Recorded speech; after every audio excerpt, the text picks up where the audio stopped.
Microsoft এক্সেলে একটি সেলের মধ্যে অনেকগুলো সংখ্যা কিভাবে টাইপ করা যায়। ধরুন আপনি একটি সেলের মধ্যে এনআরই নাম্বার বা জন্ম নিবন্ধন নাম্বার অথবা এমন কোনো নাম্বার যেটা অনেকগুলো সংখ্যা আছে। যেমন ধরুন আমি টাইপ করে দেখাচ্ছি। এখানে সেলটি যে সাইজের আছে এখানে হয়তো ৪, ৫, ৬, ৭, ৭টি সংখ্যার বেশি জায়গা এখানে সংকুলান হবে না। কিন্তু এখন আমি যদি এখানে অনেকগুলো নাম্বার দিয়ে দিই, সেটা কি হয় দেখুন, সেটা এরকম হয়ে যায়। এখন এই মুহূর্তে আপনি এটাকে কিভাবে ঠিক করবেন?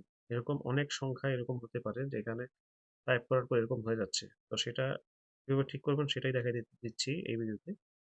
এটা করার জন্য ১ম এ যেই কলামে আপনার নাম্বারগুলো আছে সেই কলামটাকে সিলেক্ট করে নিবেন। সিলেক্ট করে নেওয়ার পর জাস্ট কন্ট্রোল 1 প্রেস করবেন। কন্ট্রোল 1 প্রেস করে ফরমেট সেল আসবে। এখান থেকে এই নাম্বার অপশনে ক্লিক করবেন। ক্লিক করার পর এখানে ডেসিমাল প্লেস দেখতে পাবেন। এই ডেসিমাল প্লেসে ২ থাকে। এই ২ টাকে রিমুভ করে এখানে 0 বসিয়ে দিবেন। দেওয়ার পর জাস্ট ওকে প্রেস করবেন। ওকে প্রেস করার পর এখানে দেখুন হ্যাশ চলে আসছে। এটা আসলে সংকুলান না হওয়ার কারণে হ্যাশ আসছে। এটা যদি আমরা কলামটাকে বড় করে দেই, হ্যাঁ? কলামটাকে বড় করি অথবা কলামটাকে ফিট করে দিই তাহলেই দেখতে পাবেন এটা ঠিক হয়ে গেছে। এটা এখন আর সেই ধরনের প্রবলেম করবে না। তো এভাবে আপনারা একটা সেলের মধ্যে অনেকগুলো সংখ্যা টাইপ করতে পারেন। ধন্যবাদ সবাইকে।